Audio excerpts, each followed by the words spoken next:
Hey guys, just got back from seeing Amazing Spider-Man 2. Um, Off the bat, before I spoil anything, I just want to say I give it an 8 out of 10. Um, and yeah, spoilers are about to go on from this point on. So you have been warned. Spoiler alert. So, one of my little glimpse about this movie, the reason why I gave it an 8 out of 10, I definitely recommend going to see it and stuff like that. Um, 8 out of 10. I don't know why I say 8 out of 10. I guess 8.5, whatever. You'll see whatever I put down there and be my decision. I'm just going to throw this up and edit it, do all this stuff to it in the morning. So, the the spoiler alert again, the death of Gwen Stacy, it was definitely like I was trembling almost the entire time. Like that whole scene, I was just like, oh, and then I just kind of wish it was a little bit more accurate to the comic books, but it still was pretty good. It was almost very accurate to the comic books, but like not other than location wise, you know.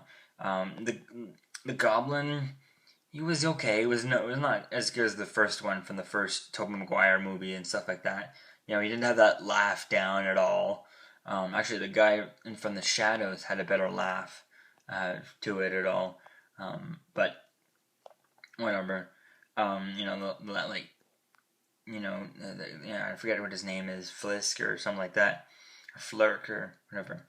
But I definitely can't wait. Like I love that. One of my favorite parts of the movie is when they said, what's her name, Felicia. Felicia Hardy. At least they never said it Hardy. They just said Felicia. So definitely can't wait for that to come in. Have Black Cat in it. That would definitely be so awesome. I'm kind of disappointed that they killed off Gwen Stacy. Wish they kind of didn't, but I know eventually that they have to. I kind of wish that they would have had a little bit more of that rivalry between, Gwen Stacy and Mary Jane. I was kind of looking forward to something like that. Um, you know, but on the other hand, that would have been predictable. And This wasn't predictable until they released that poster for it. Um, you know, I just, yeah, it was good. Like I said, I definitely can't wait to see. And the Rhino in this, he felt so, um,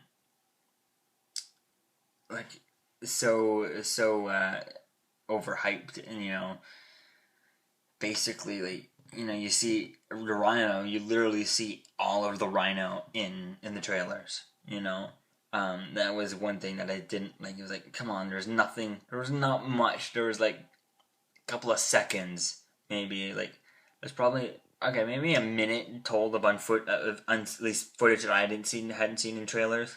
Now maybe there are trailers with it a whole thing of it in, but all the parts that really like mattered were kind of all there. Um, you know, Stan Lee's cameo was there was it was interesting. Like I don't know if they were implying that he saw Peter with the mask as he with like the whole setup before anybody else did, or if he knew Peter or he just knew Spider Man or whatever. Um, there's just that, and I feel like at the end when. As you see in the trailer, when you see the "I love you" in webs on the building and the cab driver and stuff, that cab driver should have been Stan Lee. That would have been good, especially him be like, "Oh look, that's Spider Man," and his iconic voice. You just hear his voice, and you're like, "Oh yeah, Stan Lee." I think that would have been a good place for Stan Lee. Um, but it's just my opinion. Actually, you should have had him just saving Spider-Man at the beginning when they're showing all the shots of Spider-Man saving random people, since the first movie and stuff. So yeah, definitely can't wait to see what happens in the next Spider-Man. And the hidden scene in this movie. One thing now, maybe it's just me just thinking about this too much. At least that's what my parents and my dad and brothers been saying about after seeing this movie.